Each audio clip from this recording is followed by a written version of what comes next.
Tukar juga saya rasa sudah mulai menghangat, bahkan mengarah ke agak panas. Jadi kalau berbicara pemilu dan pilkada, sebenarnya adalah satu bentuk konflik yang sengaja dimunculkan. Karena saya dengar Pak dari kawan-kawan yang di luar lah, hanya 2 orang tuh yang bisa dipengaruhi. Yang pertama orang jatuh cinta, yang kedua timbul flash. Hal-hal yang bersifat primordial, suku, agama, ras, antar golongan itu sulit dipicu di Kaltim. Karena memang karakter masyarakatnya memang masyarakat yang terbuka, yang kemudian cepat beradaptasi dan kemudian bisa memberi ruang atas perbedaan. Program-program yang selama ini yang syukur alhamdulillah dari tidak hanya dari pemerintah pusat tapi juga dari pemerintah daerah untuk bisa melakukan pengembangan kompetensi terhadap tenaga kerja lokal sehingga bisa juga diperdayakan untuk ikut serta dalam proses pembangunan di wilayah IKN. Tidak ada warga negara istimewa di sini. Tidak ada yang paling pribumi dan imigran di sini. Ketika dia secara hukum diatur dan memiliki KTP Indonesia, maka dia adalah warga Indonesia. Tidak ada warga keturunan. Saya maksud bagian dari itu gitu. Makanya saya harus menyentil hal ini gitu. Gitu. Ya. Jadi ada kelompok yang sekarang sok paling pribumi gitu.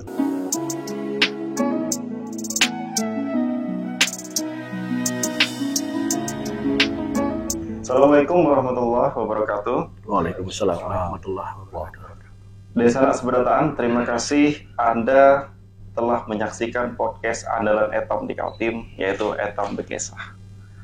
Alhamdulillah, kali ini adalah suatu kehormatan bagi tim Etom Bekesah karena telah berkolaborasi dengan Kesbangpol Provinsi Kalimantan Timur, pemerintah Provinsi Kalimantan Timur, yang dimana alhamdulillah hari ini telah hadir di tengah-tengah kita, yaitu adalah Bapak Sekretaris Kesbangpol Kaltim, Bapak Ahmad Firdaus Kurniawan. Assalamualaikum Pak. Waalaikumsalam warahmatullahi wabarakatuh. Terima kasih Pak telah maulah berkolaborasi dengan kita ini Pak. Sama-sama. Ya.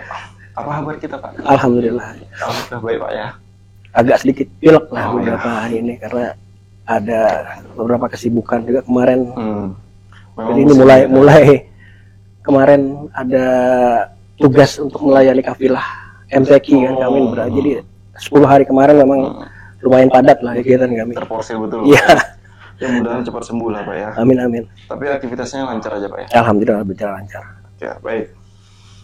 Karena hari ini kita membahas tema tentang peran ormas untuk menjaga harmonisasi dalam kehidupan berbangsa menjelang hadirnya IKN dan juga momentum Pilkada tahun 2024. Tidak sah rasanya kita kalau tidak mengundang ormas yang ada di Kaltim. Juga telah hadir di tengah-tengah kita Ormas Islam Ahlul Bait Indonesia Provinsi Kalimantan Timur, yang dimana kita kehadiran Habib Thoriq Assegaf. Assalamualaikum Bib. Waalaikumsalam. Apa kabarnya Bib? Alhamdulillah khair. Bagaimana perjalanannya dari Tenggarong tadi Bib? Lancar lancar.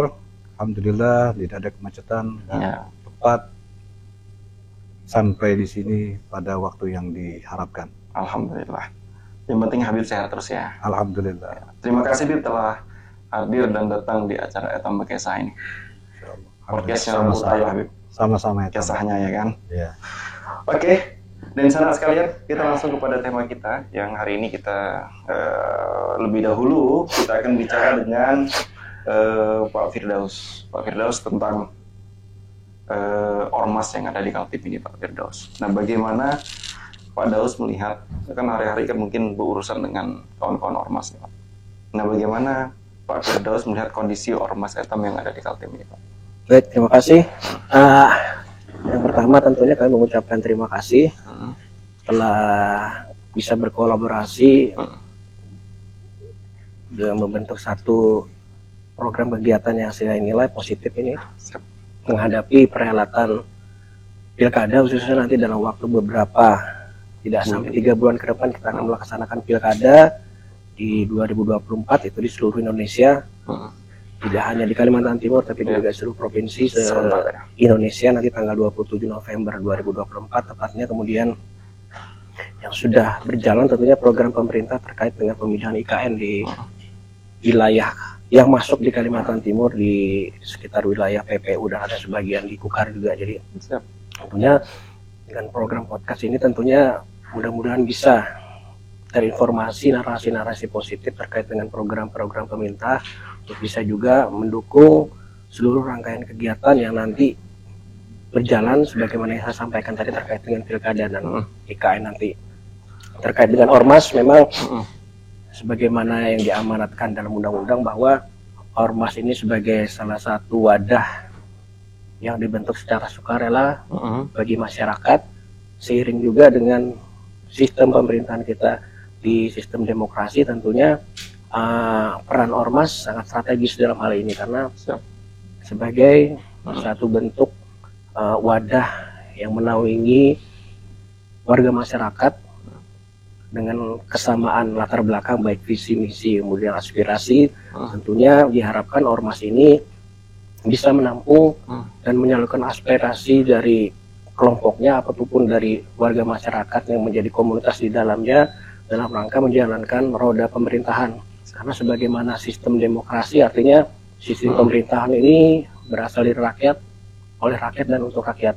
Tentunya sebagai representasi dari masyarakat warga negara Indonesia, ormas diharapkan bisa menjalankan sistem sebagai aspirasi penyalur aspirasi dari warga masyarakat dalam rangka ikut berpartisipasi dan berperan aktif dalam upaya-upaya melaksanakan program-program yang juga dilaksanakan oleh pemerintah.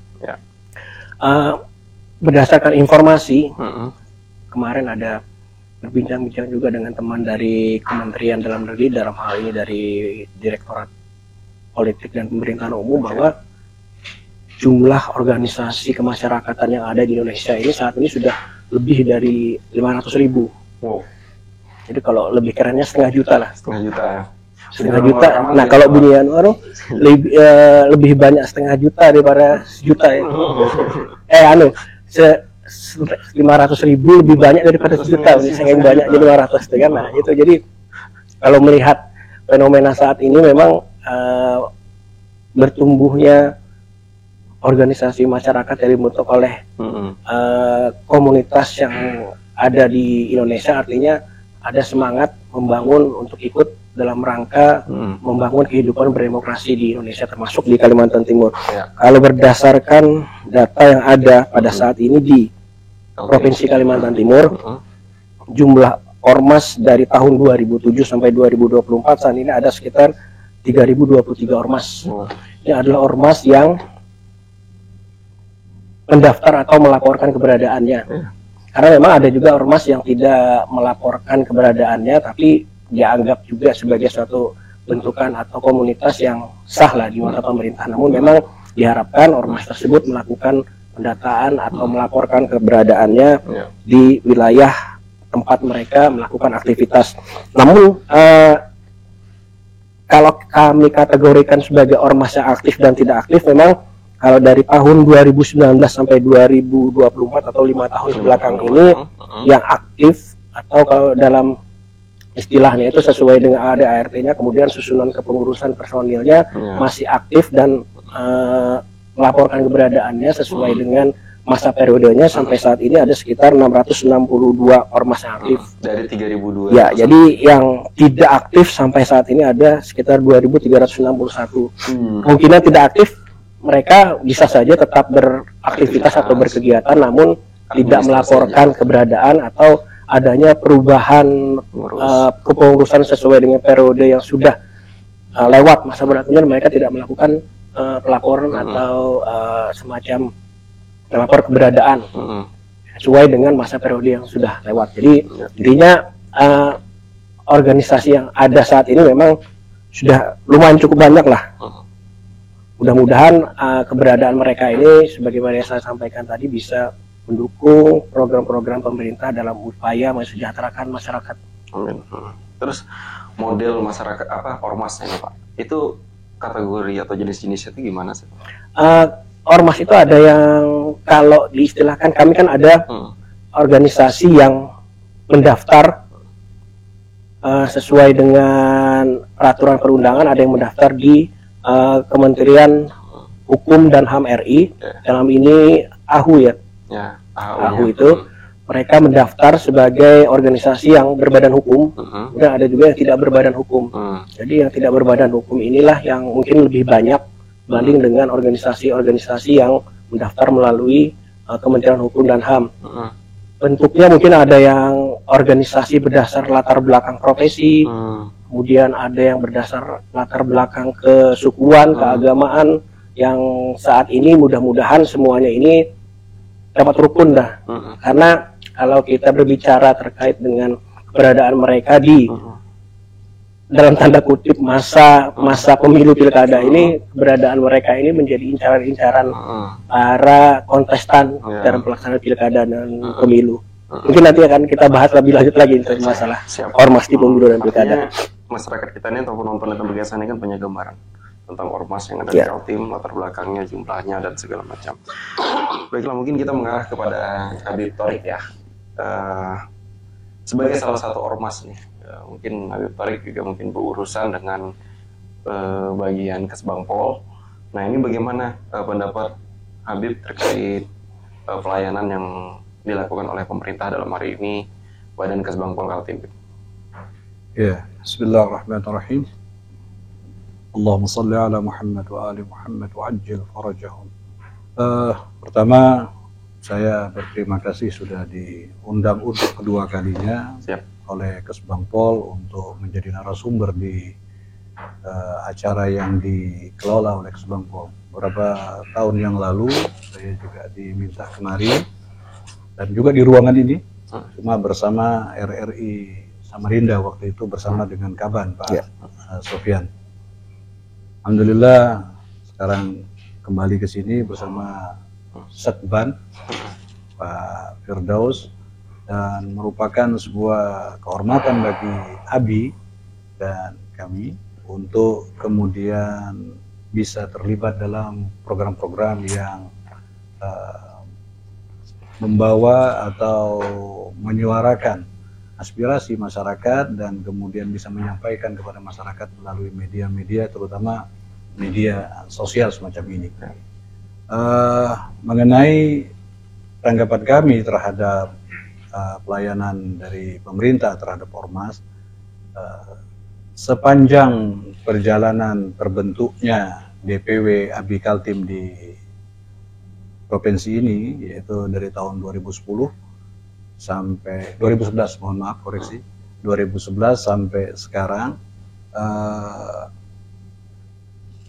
pihak pemerintah dalam hal ini Kesbangpol sangat membantu kami, sangat akomodatif dalam banyak hal, terutama dalam hal administrasi. Jadi sejak berdirinya kita langsung memang karena memang anjuran dari DPP kepada kita untuk di semua DPW dan DPD untuk proaktif melapor keberadaan organisasinya kepada pemerintah untuk bisa kemudian bersinergi dan mendapatkan pembinaan dan pengawasan dari pihak pemerintah. Itu yang pertama. Jadi sejak 2011 sampai sekarang ini seingat saya sudah 4 kali kita mendapatkan surat keterangan lapor organisasi. Jadi di periode pertama, periode kedua, dan di periode ketiga saya menjabat sebagai ketua DPW itu 2 kali dapat SKL. Dalam hal ini cuman dalam proses pengurusan SKL ini ada satu peristiwa yang menurut saya perlu kami garis bawahi. Tentunya ini sebagai tanggapan saya kepada sikap dan profesionalisme dari Kesbangpol Samarinda. Jadi di awal saya menjabat sebagai ketua DPW, pada waktu itu SKT pusat itu berakhir. Jadi masa berlakunya berakhir.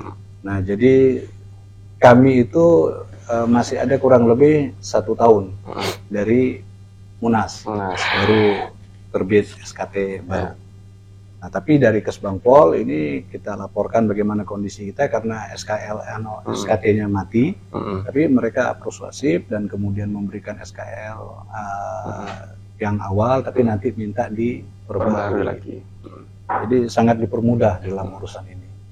Nah, yang perlu saya garis bawahi di sini diantaranya adalah pada waktu itu, ini sekedar curhat dan mudah-mudahan ini sebagai motivasi kita untuk melaksanakan tugas kita masing-masing dalam berbangsa dan bernegara, bahwa ada satu ormas, salah satu ormas yang dari namanya saja sudah tidak mencerminkan azas kebinekaan dari bangsa kita, aliansi nasional anti orang lain gitu. Itu kemudian bersurat ke Kesbangpol agar Kesbangpol tidak menerbitkan SKL kita, DPW ABI Kaltim. Nah, saya melihat bagaimana sikap dari Kesbangpol pada waktu itu sangat profesional dengan mengirim salah satu kabitnya ke sekretariat kami berdiskusi dan kemudian minta penjelasan dengan hal ini. Dan ketika ada diskusi pendek dengan kita dan sangat cepat menerima penjelasan tersebut. Dan ketika saya tanya bagaimana dengan SKL kami, apakah bisa diterbitkan, maka Pak Kabit mengatakan tidak ada alasan bagi kami untuk tidak menerbitkan organisasi yang sah secara hukum. Di balik drama-drama tadi, Pak. Dari balik drama-drama tadi, saya melihat di sini bahwa Kesbangpol sangat profesional, sangat tepat dalam mengambil tindakan dan on the track dalam konstitusi bangsa, di mana hal-hal yang bersifat anti kebinekaan itu memang harus tidak punya tempat di negeri kita yang kita cintai ini. Dan terkait dengan model-model berpikir semacam inilah yang kemudian akan menimbulkan potensi konflik ke depan. Insya Allah. Artinya sudah dilakukan oleh pemerintah sendiri pencegahan-pencegahan itu dari sisi administrasi. Ya. Saya melihatnya kemudian bahkan setelah itu, setelah drama tadi, saya melihat sikap Kesbangpol yang luar biasa persuasif dengan kita. Bahkan kita kemudian dilibatkan dalam banyak hal, kemudian diundang secara rutin dalam kegiatan Kesbangpol. Ada kopi morning dulu, ada kemudian pertemuan-pertemuan dengan antar ormas yang digagas oleh Kesbangpol. Dan ini bukan berlaku untuk DPW Kaltim, tapi bahkan sampai turun ke DPD-DPD-nya. Jadi DPD-DPD kita di setiap kabupaten itu juga dilibatkan oleh Kesbangpol daerah. Saya melihat ada instruksi yang tegas dari atas ke bawah di Kesbangpol yang cukup menurut saya memuaskan kita kinerjanya. Kemudian daripada itu kita juga melihat sikap pemerintah yang akomodatif. Jadi setelah kita muswil, pada saat kita muswil misalnya gubernur memberikan sambutan pada acara muswil kita, dan setelah kita terpilih dan mengadakan pengukuhan dan deklarasi, gubernur juga memberikan sambutan kepada kita. Dan selama masa jabatan Pak Isran kemarin, setidaknya kita sudah 3 kali bersilaturahmi dan continue membuka dialog dengan beliau, dan beliau sangat berwawasan. Jadi pahamlah ikam itu benar-benar ada pada diri beliau. Beliau orang yang paham dengan masalah-masalah keumatan. Itu satu. Kemudian kita juga diberikan banyak apresiasi lah dengan beliau, dengan kemudian mengkoneksikan kita kepada acara-acara bukan hanya di gubernuran. Jadi kita diundang dalam acara misalnya ulang tahun provinsi, jadi setiap acara ulang tahun ABI diundang, kemudian juga terkoneksi dengan DPRD, jadi setiap rapat paripurna kita diundang untuk hadir di sana, dan bahkan tadi pelantikan anggota DPR kita juga dapat undangan dari Pemprov DPR. Juga yang terakhir yang perlu kami apresiasi adalah bagaimana sikap gubernur mengapresiasi gerakan kita ketika kita buat laporan ke beliau dan silaturahmi. Kita dapat bantuan 1 unit ambulans untuk DPD ABI Kukar oleh gubernur, dan ini merupakan sebuah kehormatan bagi kita sebagai ormas baru tapi sudah mendapatkan kepercayaan untuk mengelola aset daerah. dalam hal ini dipercaya sebagai mitra pemerintah untuk melaksanakan program pembangunan di Kaltim. Dan kita merasa sangat puas dengan pelayanan. Artinya pemerintah itu hadir ya di tengah-tengah. Hadir di tengah kita, dan kita tidak merasa di anak tirikan. Biasanya kan, insya Allah. Biasanya anak tere itu kan penuh drama biasanya. Ya. Artinya menurut Habib mungkin bintangnya 9 atau 10 lah atas Bang Paul ini ya kan. Ya, alhamdulillah. Agak angkit ya Pak Ewo. Alhamdulillah. Oke, mungkin kita lanjut memasuki topik kita hari ini. Tema kita hari ini mengenai masalah menjelang pilkada ini Pak. Menjelang juga tahapan pembangunan IKN. Di media sudah ramai Pak, di masyarakat juga jadi perbincangan. Nah, untuk Pak Sekretaris dulu nih, Pak Firdaus. Nah, sejauh ini Pak dalam pantauan pemerintah Pak, potensi masalah apa saja yang mungkin akan muncul nanti di perhelatan pilkada dan proses pembangunan IKN ini? Baik, terima kasih Mas. Mohon izin tadi belum sempat menyapa Habib ini. Terima kasih Pak Habib sudah mau juga hadir. Kita berkolaborasi saling dalam satu frame ini, kegiatan podcast ini. Mudah-mudahan silaturahmi ini bisa terus terjaga. Amin ya Allah. Terkait dengan dukungan juga tentunya dari Ormas, saya sampaikan tadi ikut juga mendukung program-program pemerintah dalam rangka melaksanakan apa yang menjadi garis ketetapan dari pemerintah pusat yang diturunkan ke daerah, khususnya tadi terkait pembahasan kita pada hari ini terkait dengan pembangunan IKN dan nanti perhelatan besar pilkada di 2024 nanti bulan November. Jadi saya lanjutkan terkait dengan, mungkin saya ingin berbicara dulu terkait dengan program pemerintah terkait pembangunan IKN. Memang sebagaimana diketahui sejak di 2019 kemarin Kaltim ditetapkan sebagai wilayah tempat pembangunan IKN. Tentunya pemerintah dan masyarakat sangat antusias mendukung pemindahan sebagai salah satu program strategis yang tentunya akan berdampak berbagai kehidupan sosial kemasyarakatan tentunya.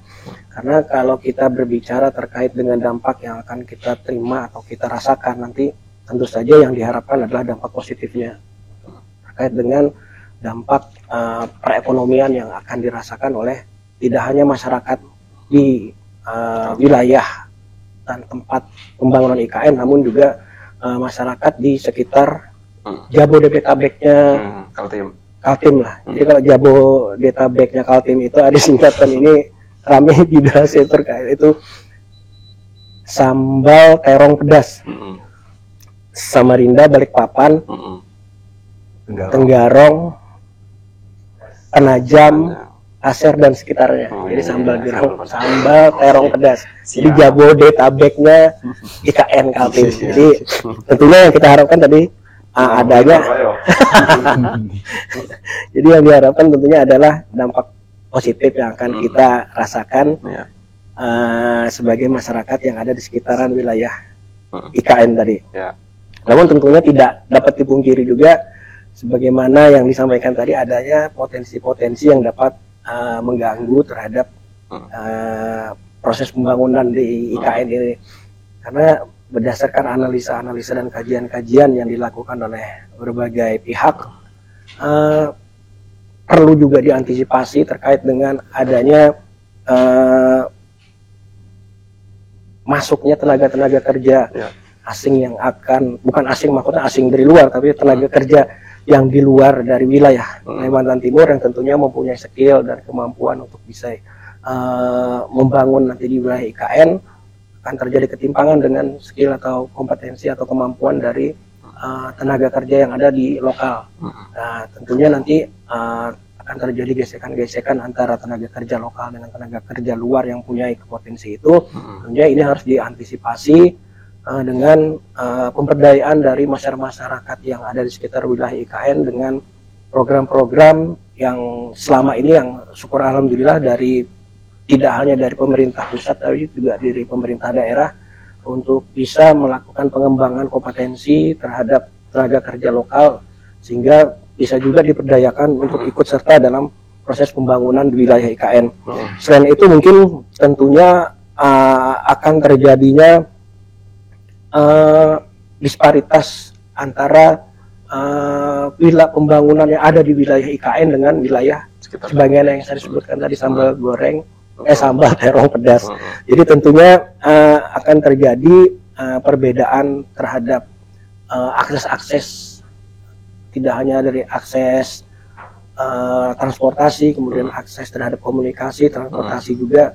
Namun yang terjadi nanti bagaimana ada rasa ketimpangan antara masyarakat yang ada di pusat wilayah inti dari IKN juga dengan wilayah sekitarnya, dan tentunya ini harus bisa diantisipasi, terutama tadi terkait dengan pendatang pekerja-pekerja khususnya ASN yang akan menjadi warga utama yang ada di wilayah kawasan inti pusat pemerintahan di IKN. Kemudian akan terjadi juga degradasi terhadap sosial kultur masyarakat dan budaya, termasuk dari ketahanan dari lingkungan yang ada di sana. Jadi memang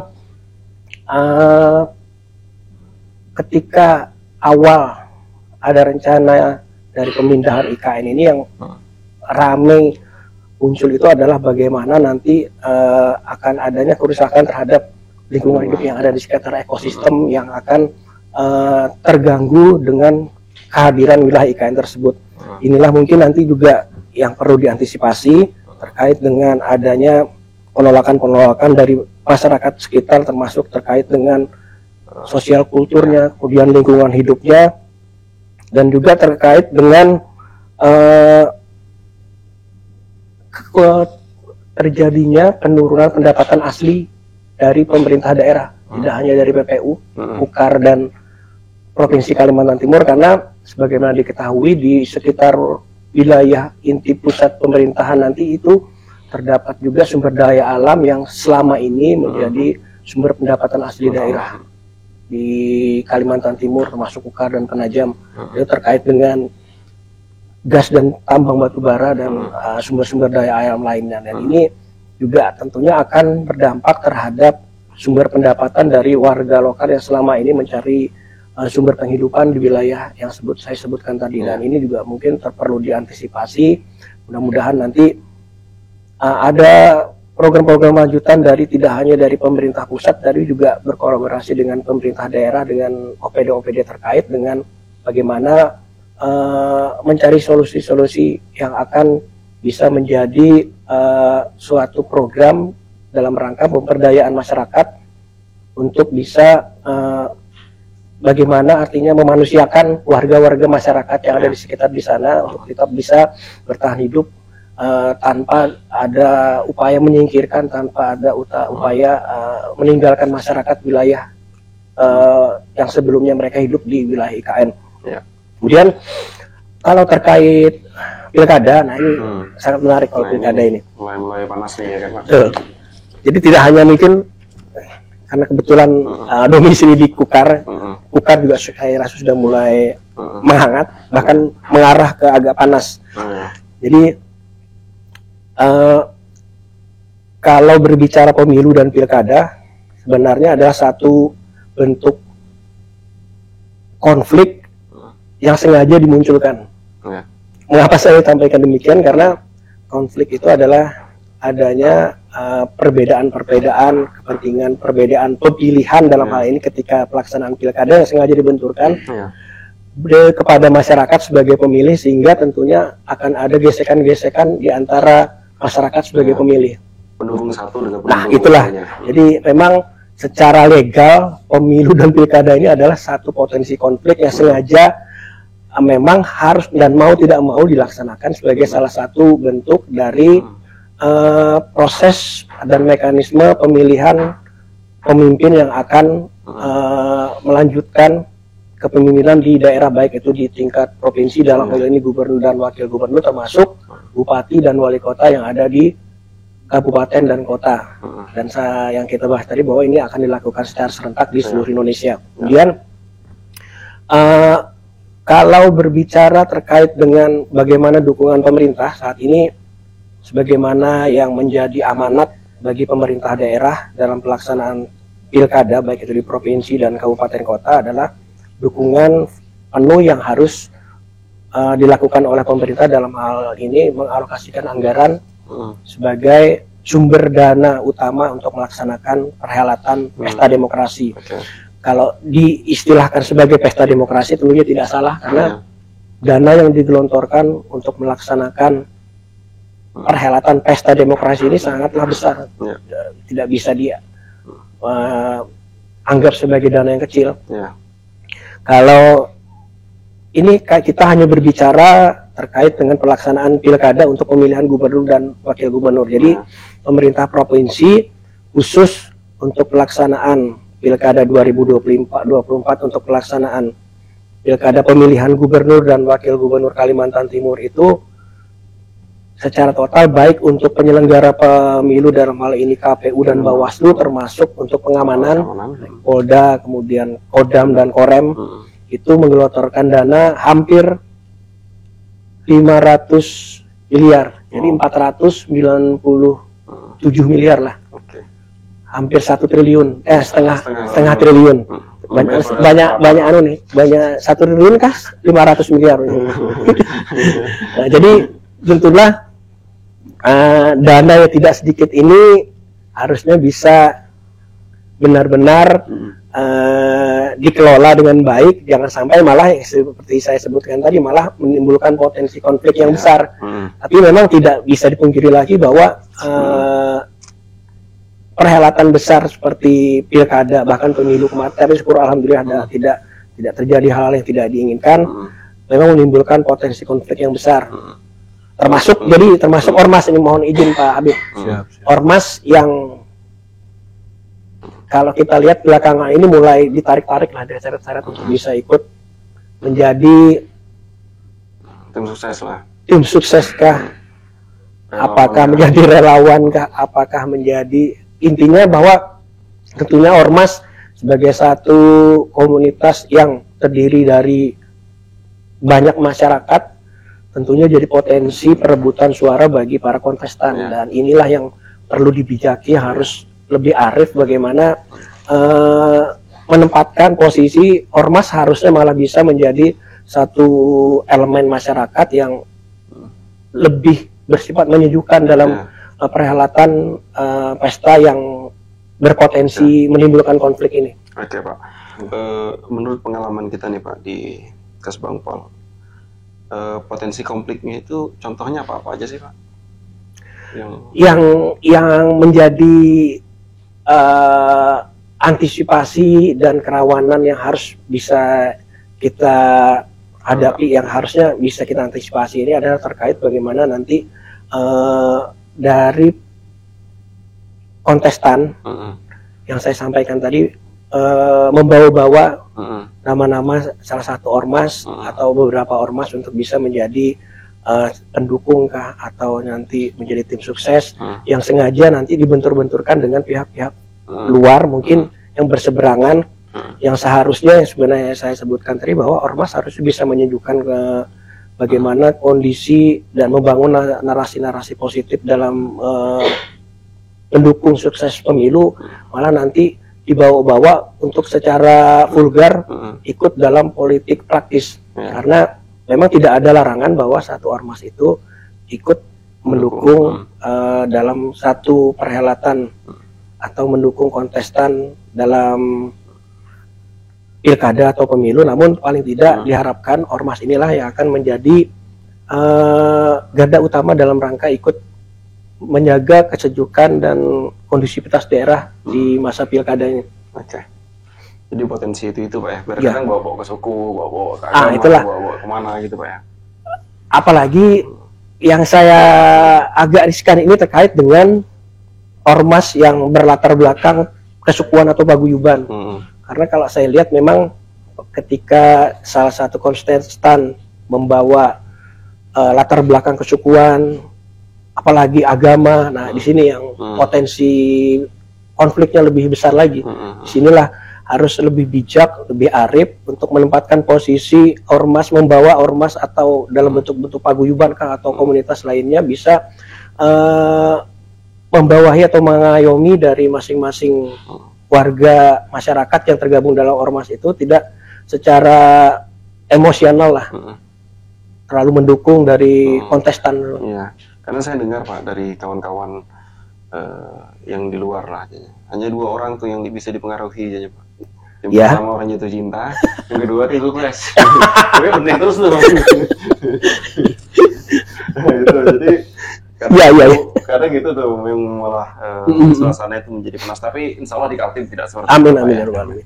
Oke, kembali ke perspektif ormas sendiri nih menanggapi proses pembangunan IKN dan juga bagaimana nantinya akan dilaksanakan pilkada serentak di 2024. Ya, dalam perspektif pemerintah tadi banyak beliau mengulas. Nah, bagaimana perspektif dari ormas sendiri dalam hal ini Ahlul Bait Indonesia mengenai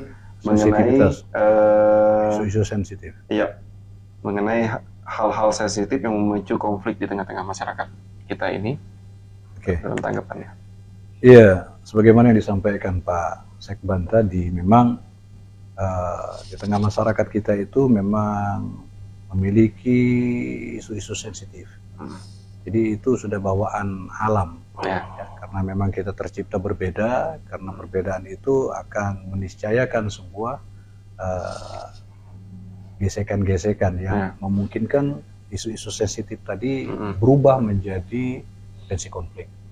Tapi hal-hal sensitif tersebut bukanlah kemudian menjadi suatu ancaman yang tidak bisa kita atasi. Jadi selama kita mengerti dan memahami akar kesalahan dan sumber yang menjadi isu sensitif tadi, dan kemudian punya keinginan untuk melakukan langkah-langkah preventif untuk mencegah potensi hal-hal yang sensitif tadi menjadi sebuah potensi konflik, ini saya pikir akan bisa kita lewati bersama. Terutama di Kaltim kita melihat bahwa hal itu insya Allah ya prediksi jauh lah. Kaltim agak lebih aman, lebih tenang, dan memiliki kedewasaan dalam hal ini. Tapi yang namanya potensi tetap saja akan bisa mengaktualisasi ketika tidak dicegah, tidak diadakan pembinaan, tidak diadakan pencerahan, tidak ada pembimbingan dan sebagainya. Jadi dalam hal ini pemerintah dan masyarakat perlu mengambil sikap bekerja sama sebagaimana disampaikan Pak Sekban tadi, dan dalam kerjasama ini untuk mendinginkan, menyejukkan suasana dan sebagainya perlu keberanian dan keseriusan yang seperti yang dikatakan beliau tadi, bahwa terkadang dan seringkali malah sesuatu yang harusnya menjadi pendingin tadi, pemadam kebakaran ini malah ikut menyulut gitu, ketika mereka ikut terlibat secara praktis dalam proses demokrasi tadi. Nah, jadi di sini yang saya katakan tadi perlu keberanian, perlu kedewasaan dari ormas untuk kemudian mengambil sikap, dan alhamdulillah ABI dalam ADART-nya mensyaratkan seluruh anggotanya non partisan dan tidak terlibat dalam urusan politik. Kita pure untuk menggerakkan human resources kita dalam pengembangan kemasyarakatan. Jadi saya pikir mudah-mudahan hal ini juga bisa, dan saya banyak mengetahui bahwa ormas-ormas yang lain pun juga begitu, cuma oknumnya seringkali gitu ya, ketua DPD ikut partai A, ketua DPW ikut dukung B gitu dan sebagainya. Nah, ini saya rasa sebuah tindakan yang tidak proporsional, yang harusnya tidak terjadi. Dan saya melihat hal ini terjadi karena sinkronan antara ormas dan pemerintah. Seandainya pemerintah dan ormas ini sering melaksanakan langkah-langkah sinkronisasi dalam program-programnya, saya pikir ormas tidak akan masuk ke ranah itu karena ada kerjaannya. Nah, sering kali yang tidak ada kerjaannya ini yang masuk ke sana karena ditawarkan kerjaan. Nah, jadi ini yang penting. Jadi sensitivitas itu saya pikir adalah sebuah potensi untuk maju, tapi pada saat yang sama juga bisa menjadi handicap bagi kemajuan kita sendiri. Nah, jadi saya melihat potensi pilkada dan program progres IKN yang terus berjalan adalah sebuah potensi bagi kita, adalah sebuah anugerah bagi Kaltim untuk merubah kondisinya yang tertinggal selama ini, dan kita berharap kondisivitas itu bisa terjaga, terlaksana dengan baik, dan kemudian benar-benar menjadi anugerah, bukan sampai merubah anugerah ini menjadi musibah bagi kita. Hal-hal yang seperti dikatakan oleh Pak Sekban tadi tentang adanya bonus demografi dari luar yang memiliki skill misalnya melebihi dari warga kita, ini juga harus menjadi concern bagi kita. Dalam hal ini, jangan sampai orang Kalimantan ini menjadi Betawi. Kedua, artinya penduduk lokal, putra daerah ini jadi penonton dari sebuah pembangunan yang besar di tanah mereka. Nah, kita tidak mau dipinggirkan semacam itu, dan kita tidak mau kemudian hal-hal buruk yang ditimbulkannya akan menimpa kita. Tapi saya rasa pemerintah kita sudah cukup melakukan hal itu, tinggal mungkin sosialisasi ke bawah. Kadang banyak program-program pemerintah misalnya dengan peningkatan SDM dan sebagainya, kompetensi, itu tidak tersampaikan ke masyarakat kita. Jadi hal-hal yang merupakan peluang untuk meningkatkan SDM mereka, ini malah tidak terserap. Nah, saya bahkan melihat ada orang-orang pendatang yang datang kemari yang ikut program itu. Nah, ini kan sebenarnya tidak tepat sasaran. Nah, ini saya lihat pemerintah juga tidak merangkul orang yang tepat dalam hal ini untuk mensosialisasikan. Dan ini peran ormas. Saya pikir seperti itu. Iya. Ya, kadang kan masalah kerjaan gitu ya. Iya. Biasanya kan orang tuh kerja di mamai bini habis itu kelahi itu, Beb. Ya. Nah, jadi suasana jadi harmonis dilampiaskan keluar. Kan bisa jadi kayak itu, Beb. Ya, Mungkin gini, mungkin betul yang disampaikan Pak Habib tadi. Sebenarnya program-program pemberdayaan masyarakat yang sudah menjadi salah satu tugas fungsi masing-masing OPD, khususnya terkait dengan pembangunan di IKN itu sudah banyak sekali, betul sekali Pak Habib. Cuma memang mohon izin ini, kadang masyarakat itu berpikir hanya ingin menikmati secara instan. Ketika ada pembangunan itu mereka langsung mendapat pekerjaan yang lebih baik daripada selama ini yang sudah dijalaninya. Jadi mereka hanya berpikir bahwa dengan adanya IKN itu dampak-dampak positif yang langsung bisa dirasakan. Jadi program-program sebagaimana yang sudah dilaksanakan oleh pemerintah dan diprogramkan oleh pemerintah itu kadang betul dari Pak Habib, lebih banyak pendatang yang ikut dalam program-program tersebut, karena itu tadi kadang masyarakat lokal ini agak malas juga ikut program seperti itu. Jadi malah lebih banyak dimanfaatkan oleh para pendatang itu tadi. Jadi pemberdayaan masyarakat yang diusahakan untuk bisa meningkatkan kompetensi, skill, kemampuan dari warga lokal itu malah diambil peluangnya oleh warga luar. Nah, akhirnya mereka yang mendapatkan kesempatan lebih baik dari warga lokal tersebut. Hal ini kan memicu sensitivitas lagi. Nah, itulah. Ada kecemburuan lagi, ada apa, dan kalau gimana tanggapannya dari beliau? Iya, nah ini yang saya pikir bahwa memang harus ada tindakan-tindakan preventif untuk hal itu.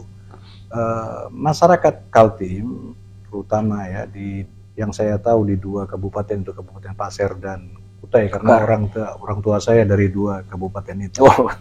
Jadi memang memiliki budaya dan etos kerja yang dalam tanda kutip kurang bagus. Karena mungkin dimanjakan oleh alam dan sumber daya yang banyak. Selama ini kita tinggal bunyi kutai, jukut, jala, dapat, gitu kan, ndak sayor tinggal muti. Nah, jadi dia ada lagi yang perlu dianukan.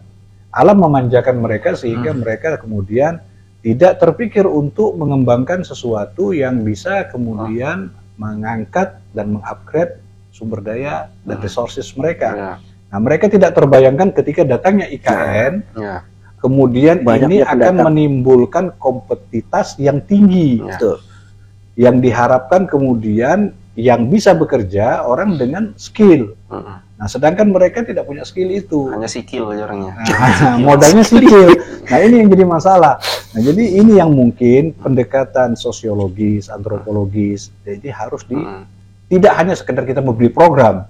Kalau sekedar memberi program kemudian tanpa ada pendekatan-pendekatan sosiologis, antropologis, ini tidak akan bisa diterima dengan baik oleh masyarakat kita. Nah, ini perlu pendekatan secara keormasan. Ormas mana yang memang benih-benih orang kutai, benih-benih orang pasir itu yang mana, yang bujur-bujur di situ, yang mengerti seluk-beluk dan mentalitas mereka dan kemudian bisa berbicara dengan bahasa mereka. Nah, ini yang kemudian kita butuhkan dalam jangan sampai waktu singkat ini kita bekerja dengan waktu, kita menghasilkan generasi-generasi penonton ke depannya. Dan ini bala dan ini musibah bagi kita. Jadi itu saya harapkan pemerintah lebih sensitif melihat ini dan kemudian tidak hanya memberikan program tapi juga turun memberikan edukasi kepada mereka sesuai dengan kapasitas menangkap mereka dalam hal ini kultur dan budaya mereka. Itu aja, ya makanya ini saya juga semangat di media nih Pak, supaya bisa ngalahkan Deddy Corbuzier. Jadi Corbuzier datang ke sini kan kalah. Di nasional kan nanti orang ini, makanya kita insya Allah akan membesarkan dia, semangat lah ya kan. Oke, mungkin yang ketiga, pertanyaan ketiga mengenai strategi pemerintah Pak dalam menjaga keamanan yang ada di Kaltim, apa-apa nih langkah-langkahnya dan strateginya. Silakan Pak. Terkait dengan strategi pemerintah, karena memang tugas utama dari pemerintah daerah itu adalah untuk menjaga kondusivitas daerah terkait dengan pelaksanaan pilkada dan program nasional itu tadi terkait pemindahan IKN. Jadi, nah ini berbicara terkait dengan kewajiban pemerintah. Saat ini kan Kaltim ini dipimpin oleh PJ Gubernur. Jadi salah satu PJ Gubernur itu adalah mengamankan dan memastikan bahwa pelaksanaan pesta demokrasi dan program pemerintah IKN itu berjalan dengan aman, lancar, tertib, dan terkendali. Nah, tentunya dengan tugas tersebut dituangkan dalam visi misi dan strategi yang menjadi program dari masing-masing OPD. Termasuk kami di Badan Kesbangpol Provinsi Kalimantan Timur. Mungkin kami dalam hal ini lebih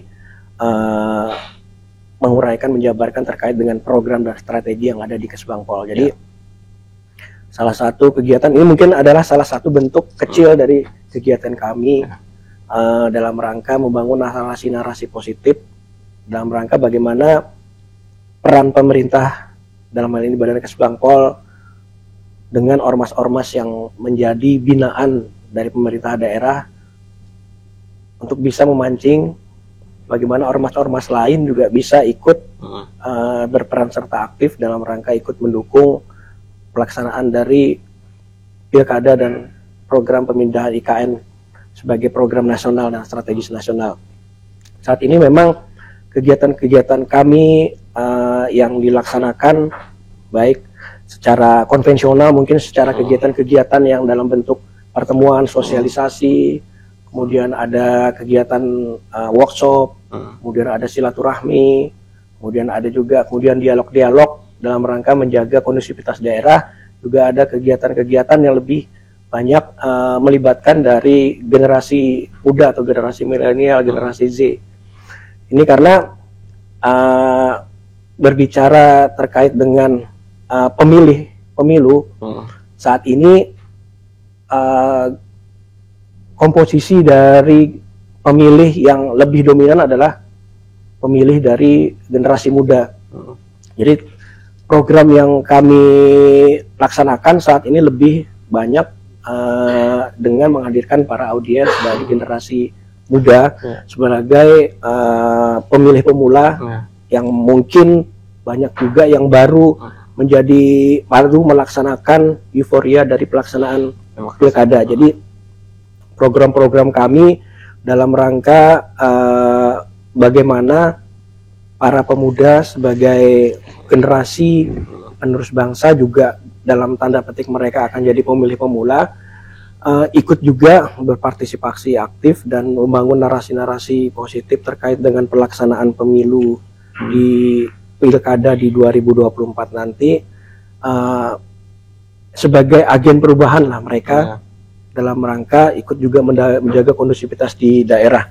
Selain itu ada kegiatan-kegiatan lain yang juga menjadi kegiatan strategis terkait dengan pendidikan politik bagi tidak hanya dari kalangan organisasi politik secara langsung, tapi jadi organisasi-organisasi masyarakat yang berlatar belakang generasi muda. Jadi pendidikan politik ini untuk mengajarkan bagaimana etika berpolitik, etika berdemokrasi, menjaga kondusivitas daerah, juga bagaimana memancing mereka untuk bisa berperan serta aktif dalam ikut mengawasi jalannya seluruh rangkaian dari proses demokrasi pilkada di 2024 nanti. Karena generasi muda saat ini, kalau kita ibaratkan itu lebih banyak untuk beraktivitas di dunia maya. Jadi kalau kita lihat keinginan mereka untuk terjun langsung dan ikut dalam kehidupan berdemokrasi atau apalagi kehidupan berpolitik itu agak kurang minat mereka lah. Jadi bagaimana kami membangun suatu kemitraan dengan organisasi-organisasi kemasyarakatan khususnya dari generasi muda itu untuk bisa berkolaborasi melaksanakan kegiatan-kegiatan dalam rangka pendidikan politik yang lebih mengena dengan kehidupan sehari-hari mereka. Jadi kegiatan-kegiatan terkait dengan kompetisi-kompetisi terkait dengan misalnya ada pembuatan video pendek, kemudian kegiatan-kegiatan terkait dengan apa namanya ini yang namanya TikTok. Kemudian ada juga ada debat mahasiswa. Kemudian ada juga semacam duta-duta kebangsaan, duta pemuda dalam rangka pilkada yang tentu saja diharapkan nanti akan timbul peran serta aktif dari para generasi muda ini untuk ikut dalam rangka mensukseskan pelaksanaan pilkada di November 2024. Oke, itu sebenarnya. Iya. Etam ini ya Pak ya, kalau kita amati, kalau ada yang sensitif, panas betul. Tapi ke anak muda kadang introvert lah. Ya, itulah. Kan anak-anak betul. Perubahan ya diam-diam terus. Jadi padahal makanya perlu dipancing lah mereka untuk bisa ikut berpartisipasi dengan kita yang harus masuk ke dunia mereka. Apa yang sehari-hari mereka genggam, gadget, itulah jadi kita ikut juga bagaimana menyelami kehidupan mereka dengan menyisipkan program-program atau kegiatan-kegiatan kita yang diharapkan nanti mereka akhirnya mau juga ikut berperan serta aktif dalam program-program yang dilaksanakan pemerintah, khususnya terkait dengan saat ini kalau kami lebih fokus ke pendidikan politik untuk pelaksanaan pilkada di 2024. Jadi selain pemerintah ini selain menganggarkan untuk keamanan dan segala macam, juga memberikan edukasi Pak ya. Karena betul, karena salah satu kewajiban dan menjadi amanat dari Undang-Undang 7 2017 itu terkait dengan pemilihan umum, bahwa pemerintah daerah itu juga punya kewajiban untuk meningkatkan partisipasi pemilih dalam pelaksanaan pemilu dan pilkada. Jadi karena memang fenomenanya di Kalimantan Timur untuk pelaksanaan pemilu dan pilkada, tingkat partisipasi di pemilu itu memang relatif tinggi lah, artinya di atas dari target yang sudah disampaikan oleh pemerintah. Seperti pemilu terakhir di 2024 kita itu tingkat partisipasi di 81%. Namun ironisnya kalau untuk pilkada, jadi seperti mungkin bisa dilihat, pilkada itu masih jauh dari target yang ditetapkan oleh pemerintah. Kemarin mungkin terakhir di 2020 itu target 75% tingkat partisipasi, hanya di sekitar 61%. Bahkan di Balikpapan dan Gukar sendiri hanya di sekitaran 50%. Tapi memang kemarin ada fenomena kota kosong, termasuk Balikpapan jadi kota kosong. Nah sekarang ini Samarinda yang kota kosong malah. Nah ini makanya dikhawatirkan sikap apatis masyarakat ketika adanya kontestasi yang hanya diikuti oleh satu kontestan, ibarat pertandingan bola tidak ada lawannya, satu tim saja. Jadi sepertinya ini jadi salah satu PR juga bagi pemerintah, bukan hanya di pemerintah, mungkin dari legislatif juga terkait dengan bagaimana membuat regulasi kontestasi dari pelaksanaan pilkada. Tapi ini bukan bahasan kita kali ini, berat sekali kalau bahas itu. Gitu. Ada momennya lah nanti khusus bicara itu, tapi setidaknya kan pemerintah memang sudah punya strategi dan ancang-ancang, punya target, punya program untuk bagaimana menjaga keamanan dan tadi dengan memberikan anggaran dan juga edukasi kepada masyarakat supaya tercerahkan Pak. Karena kebanyakan ini kan karena saking semangatnya tidak paham aturan tuh, setahu tabraknya aja tuh masyarakat ya kan. Itu bisa jadi seperti itu. Oke, tadi Habib sudah menyentil juga terkait mengenai masalah perbedaan yang ada di suku, budaya, ormas dan segala macam yang ada di Kaltim ini, Habib. Nah, dengan perbedaan suku, budaya, agama, bahkan ideologi, bagaimana Habib menyikapi atau ormas Habib menyikapi perbedaan tersebut dalam konteks kehidupan berbangsa dan bernegara? Iya, dalam salah satu riwayat disebutkan bahwa perbedaan itu rahmat. Jadi sebenarnya perbedaan yang diturunkan kepada kita adalah sebuah potensi kita untuk saling mengisi satu sama lain.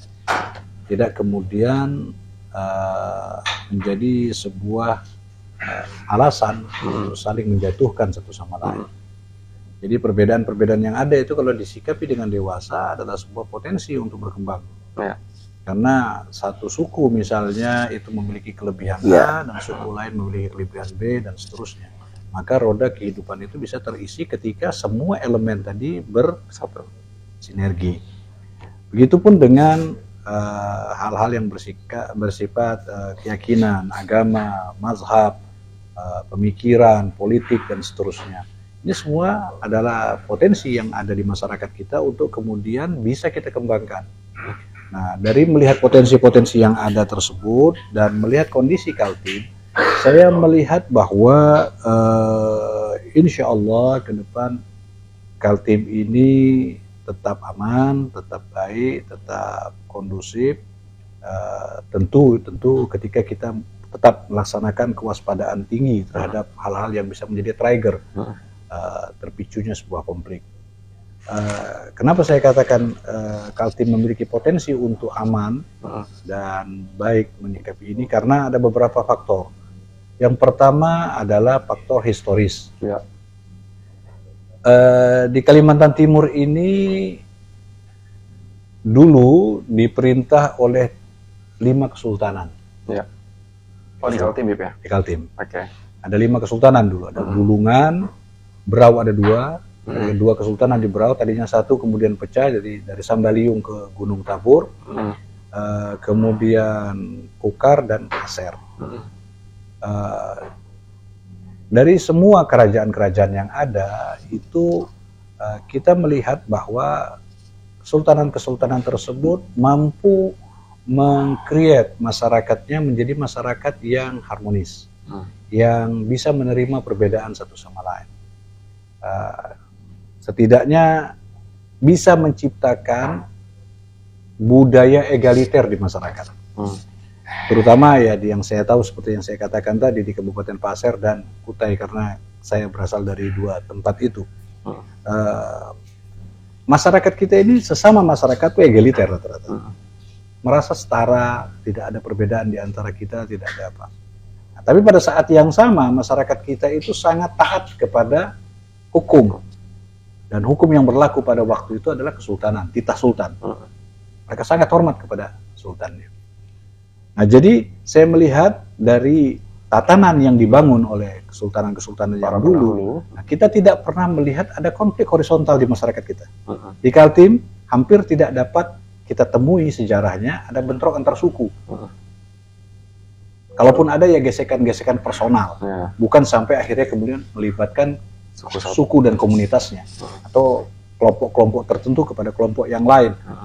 Karenanya ketika yang seperti saya singgung di awal tadi ada sekelompok orang yang membawa ideologi kebencian dan ingin berupaya main di Kaltim, itu tertolak dengan sendirinya karena kultur Kaltim adalah kultur orang-orang yang egaliter dan harmonis. Ini secara historis. Kemudian secara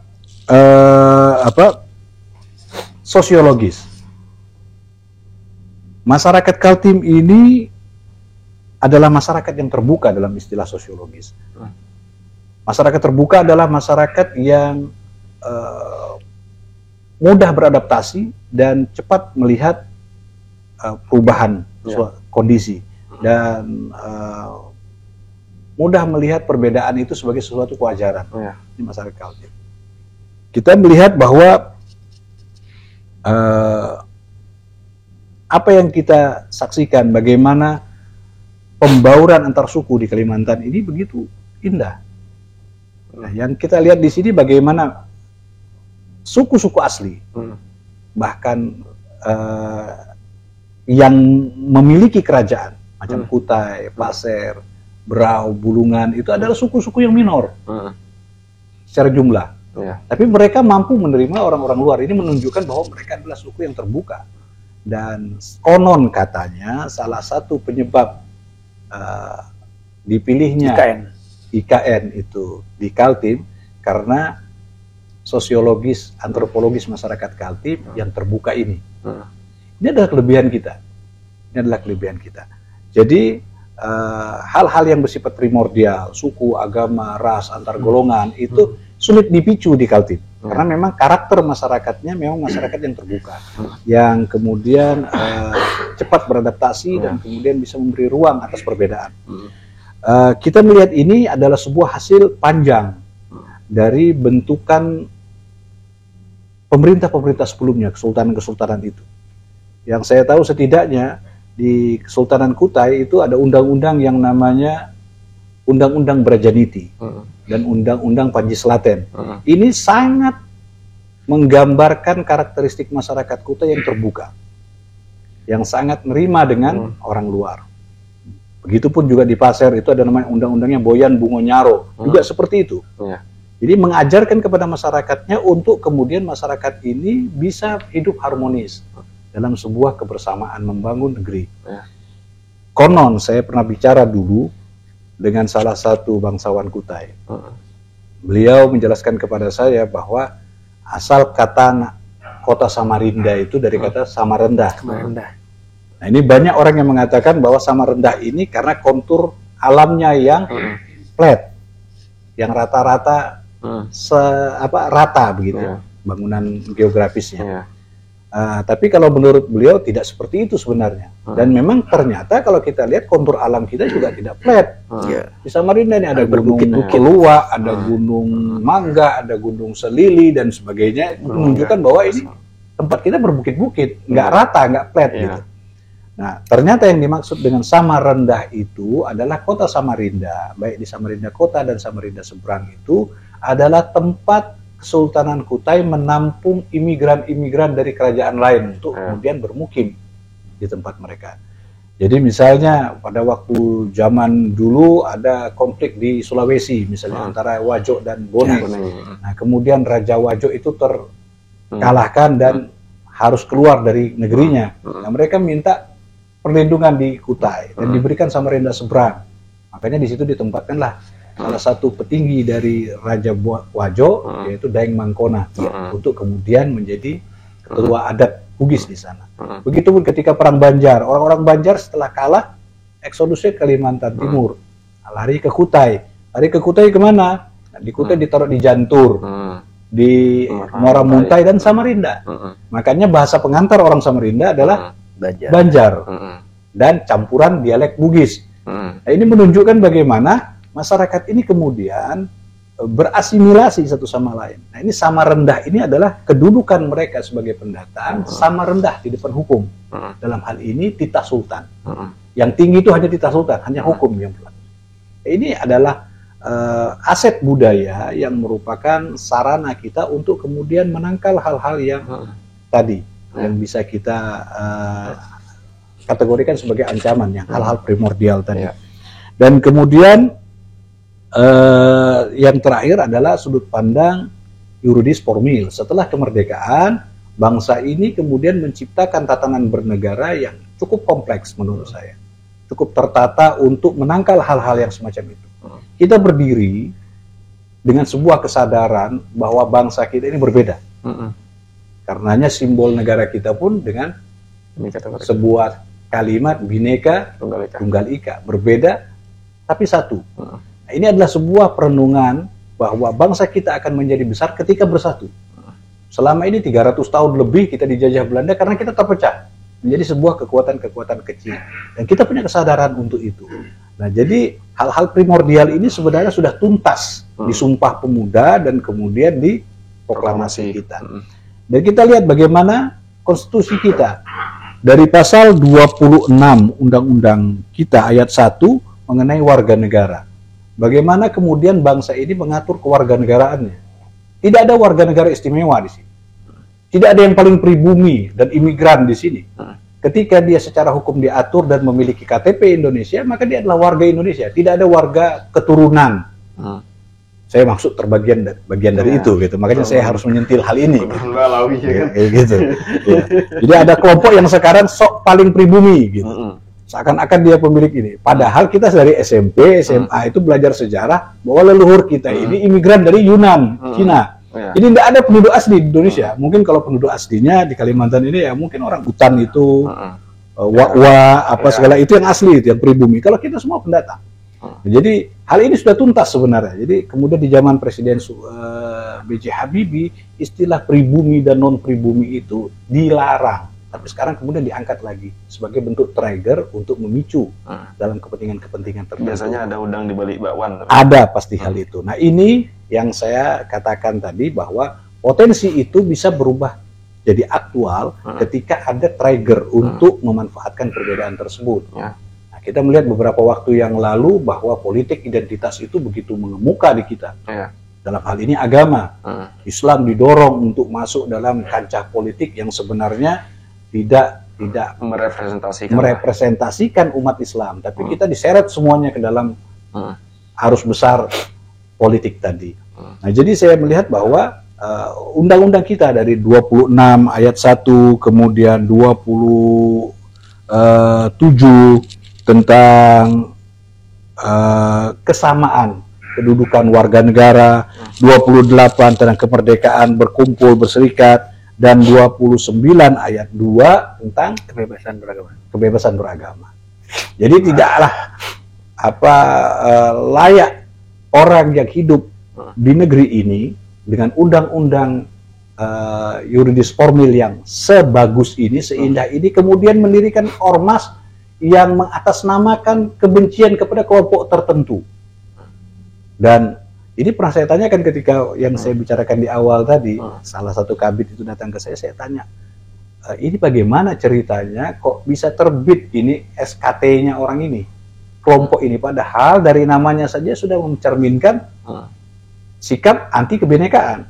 Nah, ya ini saya lihat lagi profesionalnya orang Kesbangpol Kaltim, saya nggak tahu Pak, begini, berapa hari kemudian beliau telepon saya dan kata kami sudah tracking.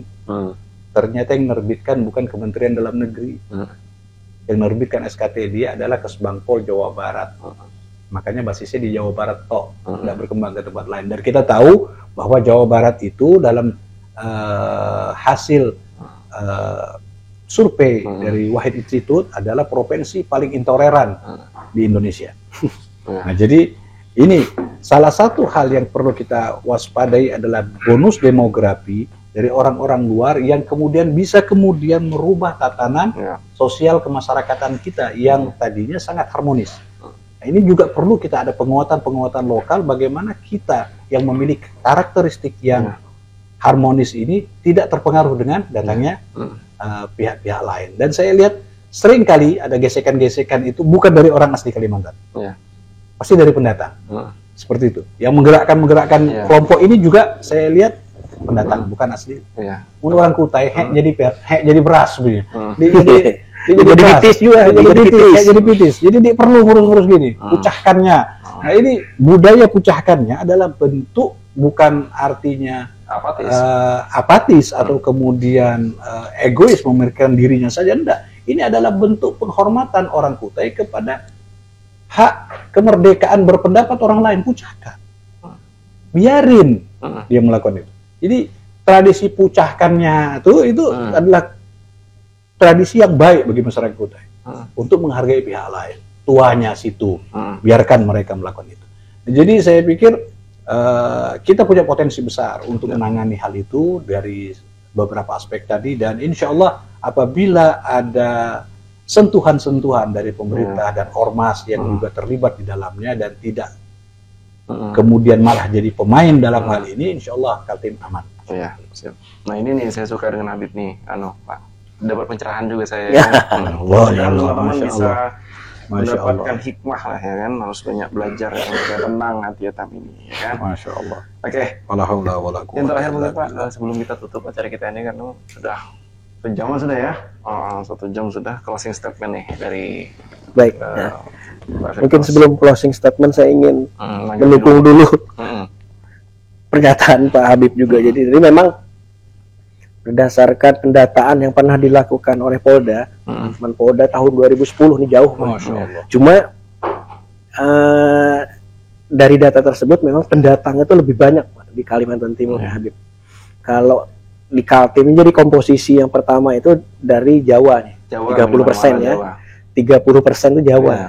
Dari kawan-kawan kita dari Sulawesi itu 20. Kemudian dari Banjar itu sekitar 10 atau 11. Nah, malah Etam ini yang di Kutai. Dayak dan Kutai ini sampai belasan jadi. Nah, itu tapi terbukti bahwa memang sebagaimana disampaikan Habib juga, ini juga kisahnya Pak Hadi nih. Iya. Pak Hadi ketika langsung bertemu bertatap dalam satu mobil, Pak Hadi Mulyadi waktu itu beliau menjadi wagub dengan Pak Jokowi. Jadi Pak Jokowi itu minta minta testimoni lah.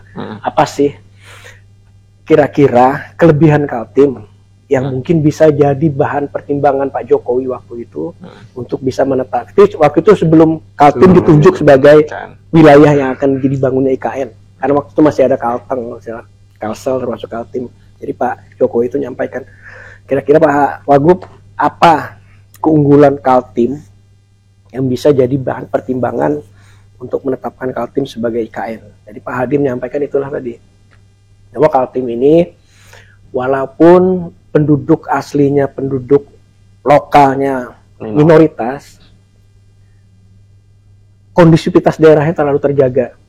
Itulah artinya dengan adanya perkembangan tentunya akan sedikit terjadinya potensi-potensi yang bisa mengganggu terhadap pembangunan IKN tersebut nantinya.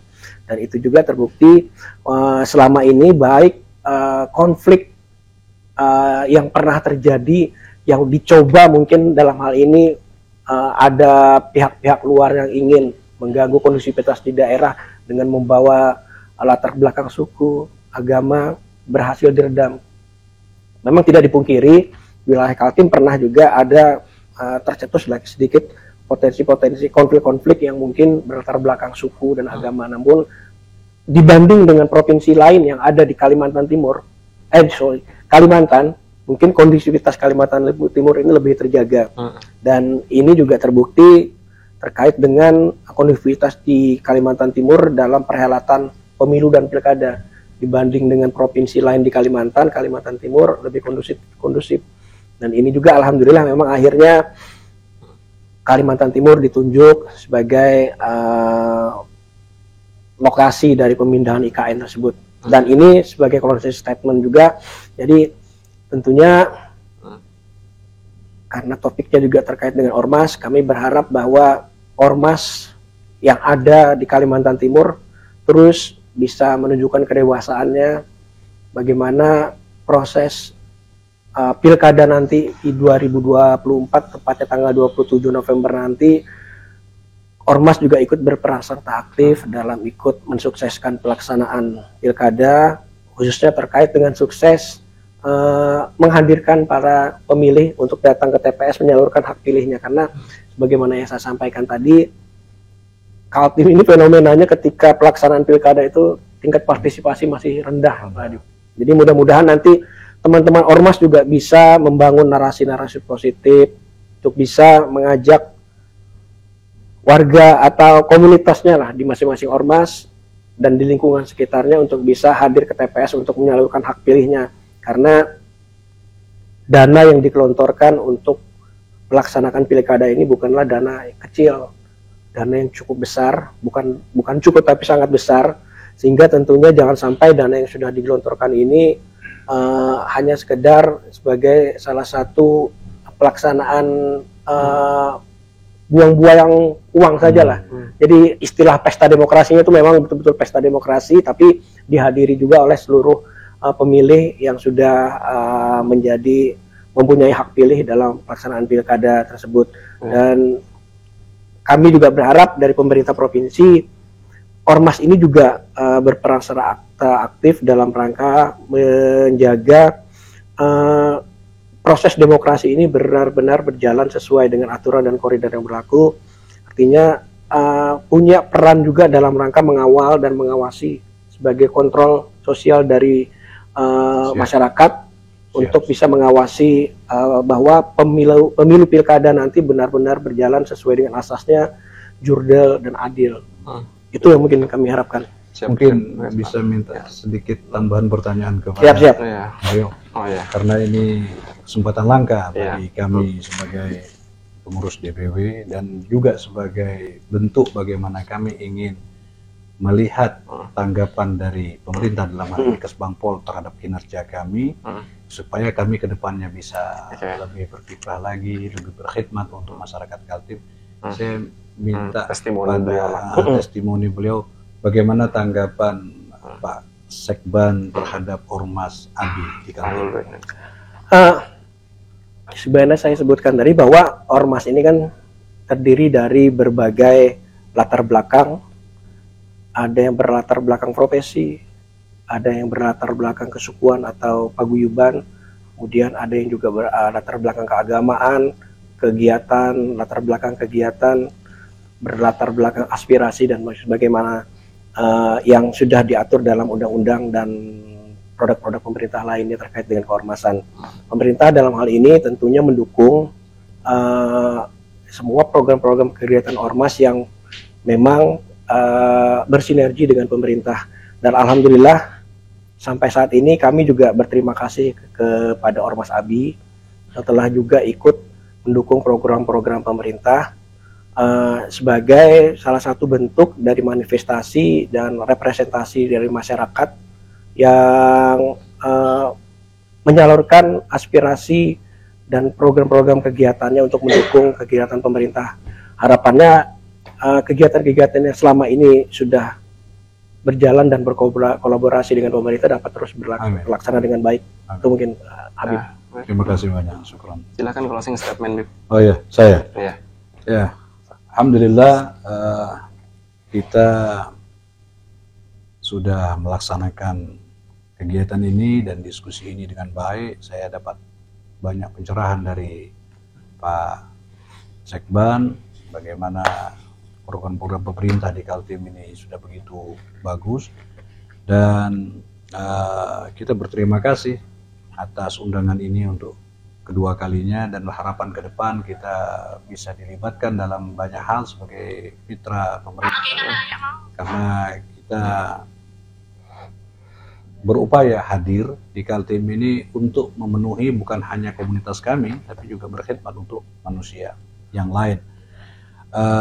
Itu yang pertama. Kedua, apresiasi kami kepada pemerintah yang selama ini sudah membantu kami dan memberikan ruang pada kami untuk hal ini. Dan terakhir, karena ini bulan Maulid, saya ucapkan Assalamualaikum ya Rasulullah, Assalamualaikum ya Habibullah, Assalamualaikum ya Muhammad bin Abdullah. Selamat atas hari kelahiran Nabi kita, pembawa rahmat bagi semesta ini, dan kita semua sebagai umatnya wajib bersyukur atas kehadiran beliau. Dan terakhir, ABI dalam hal ini juga tetap konsisten membela saudara-saudara kita di Palestina yang teraniaya saat ini, yang dalam tekanan dan intimidasi Israel. Kita terus berupaya untuk melakukan hal itu dan melakukan penolakan-penolakan terhadap segala bentuk rencana-rencana busuk kerjasama dan normalisasi hubungan Republik Indonesia yang mulia ini kepada bangsa penjajah Israel yang haram tersebut. Kita melihat dan bersyukur sampai saat ini pemerintah kita pada rule yang tepat sesuai dengan konstitusi bangsa kita bahwa tetap menolak segala bentuk penjajahan di atas dunia, dan penjajahan itu harus dihapuskan dan Israel harus hapus dari muka bumi.